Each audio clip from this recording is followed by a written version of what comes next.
Hello dear learners, basic English grammar ক্লাসে তোমাদেরকে স্বাগতম।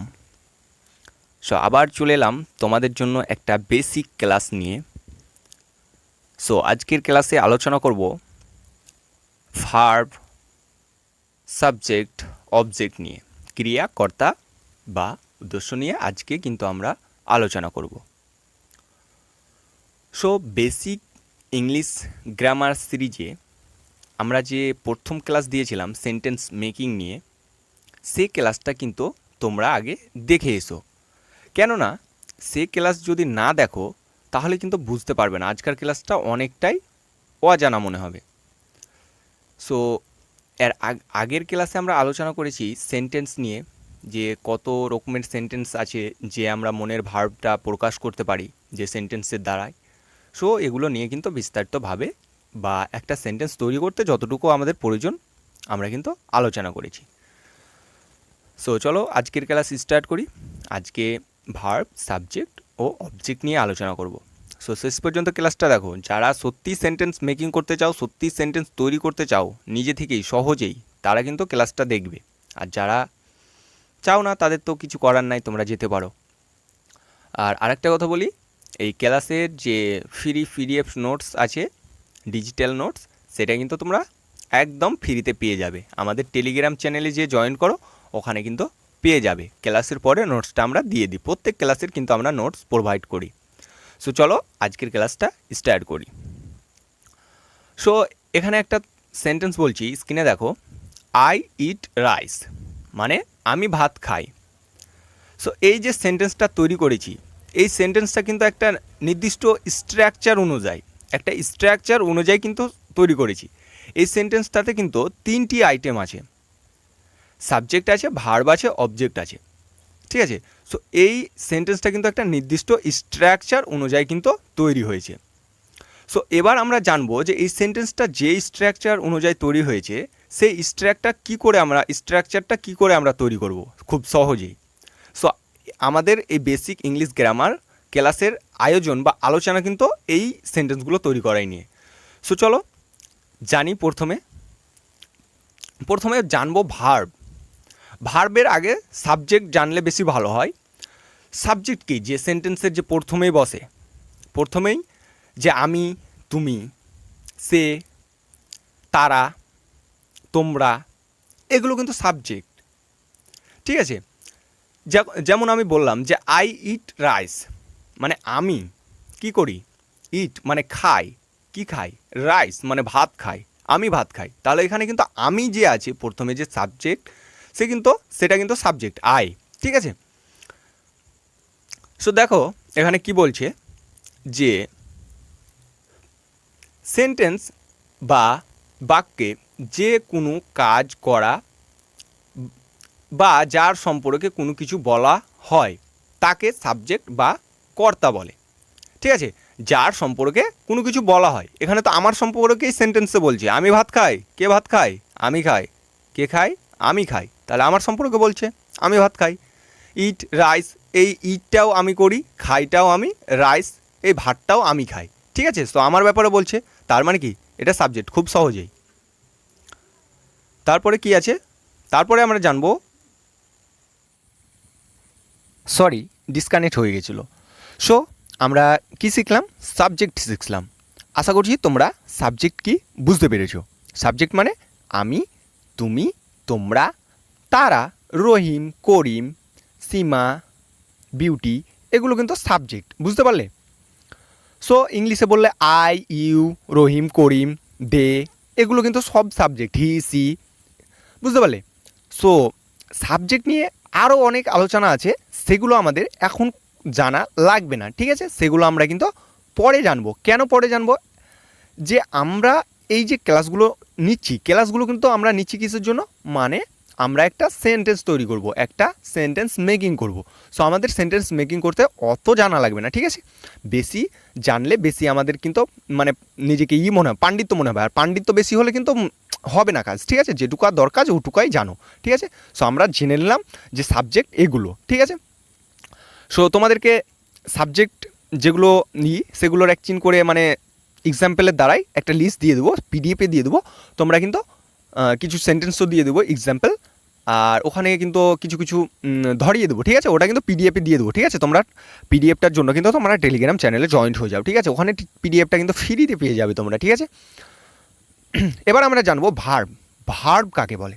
ভার্ব আমাদেরকে হয়তো অনেক টিচার বলেছে, বা আমিও যখন শিখেছি তখনও আমাকেও বলেছে অনেক টিচার, বা তোমরাকেও হয়তো অনেক টিচার বলেছে ভার্ব একটি সেন্টেন্সের, ভার্ব হচ্ছে কি, ভার্ব হচ্ছে একটি সেন্টেন্সের হার্টবিট। মানুষের যেমন হার্টবিট হৃদয় থাকে, তেমন একটি সেন্টেন্সের হার্টবিট হচ্ছে ভার্ব। এটা কিন্তু সবাই বলেছে। হ্যাঁ সত্যি, একটি সেন্টেন্স ভার্ব ছাড়া কিন্তু একটি সেন্টেন্স হতেই পারে না। বলতে গেলে কি, ভার্ব ছাড়া একটি সেন্টেন্স আমরা কল্পনা করতেই পারি না। সো ভার্ব কি? এখানে তোমরা যে সেন্টেন্সটা আমি তোমাদেরকে এক্সাম্পল দিলাম, ওই সেন্টেন্সটার দিকে খেয়াল করো। I eat rice.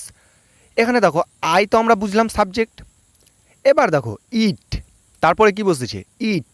ইট মানে কি করে? কাজ করা বোঝায়, মানে কাজ করা বোঝায়। ইট মানে কি? আমি খাই। কি খাই? রাইস মানে ভাত খাই, ঠিক আছে? সো এখানে কিন্তু ইটটা কিন্তু ভার্ব, ঠিক আছে? ভার্ব বা ক্রিয়া। ইংলিশে সাবজেক্ট চেনার আরেকটা সহজ উপায়, বা বেশিরভাগ এটা থাকে, ঠিক আছে? আরেকটা সহজ উপায় হলো কি, যে সাবজেক্টের পরে কিন্তু তোমরা ভার্ব, বেশিরভাগ তোমরা দেখতে পাবে সাবজেক্টের পরে ভার্ব ক্রিয়া বসেছে, ঠিক আছে?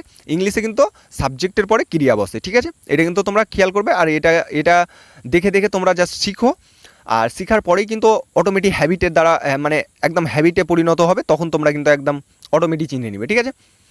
সো এখানে সংবাদটার দিকে খেয়াল করো। এখানে কি বলেছে, যে সেন্টেন্স বা বাক্যের যে ওয়ার্ডের দ্বারা কাজ করা বা কাজ হওয়া বোঝায় তাকে ভার্ব বা ক্রিয়া বলে। সো এখানে কাজ হওয়া বোঝাচ্ছে, মানে কি?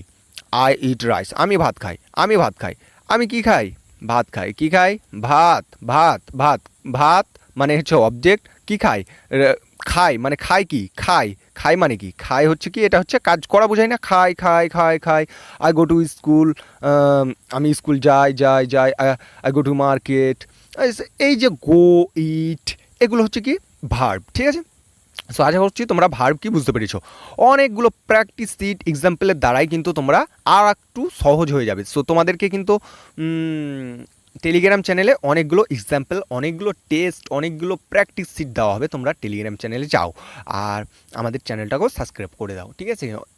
একদম নতুন নতুন বেসিক ক্লাসের ভিডিও বা ক্লাস পাওয়ার জন্য। আর আরেকটা কথা বলি, আমাদের ক্লাসগুলো কিন্তু অত্যন্ত বেসিক, একদম খুব বেসিক লেভেল থেকে স্টার্ট করছি বা বেসিক লেভেল থেকে পড়াচ্ছি। এটা ভাবো না তোমরা যে আমরা একটা টপিক নিয়ে, ভার্ব নিয়ে এত ছোট্ট করে আলোচনা করে কেন ছেড়ে দিচ্ছি। কারণটাই হচ্ছে আমাদের বেসিক, ঠিক আছে? বিস্তারিত আলোচনা পরে করব, আমাদের যেটুকু প্রয়োজন সেটুকুই আমরা আলোচনা করব, ঠিক আছে? তাহলে ভার্ব কি? ভার্ব মানে কাজ হওয়া বোঝায়, ঠিক আছে? আশা করছি তোমরা বুঝতে পেরেছো, আর না বুঝতে পারলে বলবে প্লিজ, ঠিক আছে? তারপরে আমরা জানবো অবজেক্ট। অবজেক্ট মানে কি? অবজেক্ট হচ্ছে কি, এখানে দেখো সেন্টেন্স বা বাক্যে সাবজেক্ট বা কর্তা যাকে আশ্রয় করে, তার কাজ সম্পাদন করে তাকে অবজেক্ট বলে। কেমন করে? এই সেন্টেন্সটার দিকে আবার খেয়াল করো। I eat rice. এই যে সাবজেক্ট কী করছে? সাবজেক্ট কাকে সম্পাদন করে বসেছে? রাইস, ভাতকে। আমি ভাত খাই। কে খায়? আমি ভাত খাই, ঠিক আছে? সো আশা করছি তোমরা বুঝতে পেরেছো অবজেক্ট কাকে বলে। এবার এই যেগুলো চিনার, এই যে সাবজেক্ট ভার্ব চিনার আরেকটা সহজ উপায় হলো কি, সেটা তোমরা এখানে দেখো। ভার্বকে যদি আমরা কে, কার দ্বারা প্রশ্ন করি, তাহলে কিন্তু আমরা সাবজেক্ট পাই। তাহলে আমরা এই সেন্টেন্সটাকে প্রশ্ন করে দেখি। আচ্ছা, ভার্বজি হচ্ছে ইট, মানে ওইটাতে ভার্বজি হচ্ছে কি ইট। তাহলে আমরা ভার্বকে বলি তো, ভার্ব কে খায়? কে খায়? কে দিয়ে প্রশ্ন করো। কে খায়? আমি খাই। কে খায়? আমি খাই। আই খাই।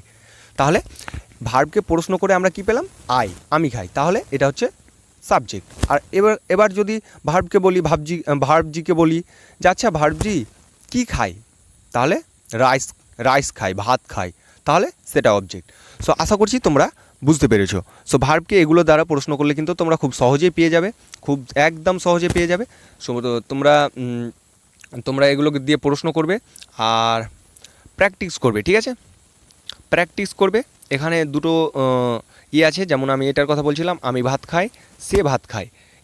এই সেন্টেন্সটা তোমরা ইংলিশে ট্রান্সলেট করবে, দিয়ে আমাকে কিন্তু কমেন্টে জানাবে, ঠিক আছে? কতখানি বুঝতে পারলে জানাবে, আর যদি না বুঝতে পারো তো প্লিজ বলবে। আর তোমরা একটু বলবে যে তোমাদের জন্য কি লাইভ করব, মানে লাইভ করলে বেশি ভালো হয়। তোমরা যদি সাথে থাকো তাহলে কিন্তু লাইভ ক্লাস করব। এরকম করে হয়তো ভিডিও শ্যুট করছি, এরকম করে হচ্ছে না, কিন্তু লাইভ করলে তোমাদের সাথে অনেকগুলো কথা বলতে পারি, তোমাদের কীরকম টাইপের সমস্যা সেটা কিন্তু বুঝতে পারি, ঠিক আছে? সো প্লিজ তোমরা জানাবে, হ্যাঁ। আর তোমরা যদি পাশে থাকো তো লাইভ করবো, ঠিক আছে? সো তোমরা জানাবে। আর এই সেন্টেন্সটা তোমরা কিন্তু ট্রান্সলেট করবে, ঠিক আছে? আজকে জাস্ট খুব শর্টকাটে অনেক তাড়াতাড়ি করে বলে ফেললাম, অনেক কিছু বললাম, তোমরা হয়তো বুঝতে পেরেছো কি না আশা করছি, তাও অনেক সহজে বোঝানোর চেষ্টা করেছি। সো প্লিজ বুঝতে না পারলে জানাবে। আর যে সেন্টেন্সটার কথা বললাম ওই সেন্টেন্সটাকে কিন্তু আমাকে ট্রান্সলেট করে কমেন্টে জানাও। আর আরেকটা কথা বলি যে আমাদের চ্যানেলটাতে নিত্য নতুন ক্লাস পাওয়ার জন্য, খুব বেসিক ওয়েতে মজা করে ইংলিশ শেখার জন্য আমাদের চ্যানেলটা সাবস্ক্রাইব করে আমাদের পাশে থাকো। সো ভালো থাকো সকলে, সুস্থ থাকো, আর আমাদের টেলিগ্রাম চ্যানেলে জয়েন্ট হয়ে যাও ফ্রি পিডিএফের জন্য। সো ভালো থাকো।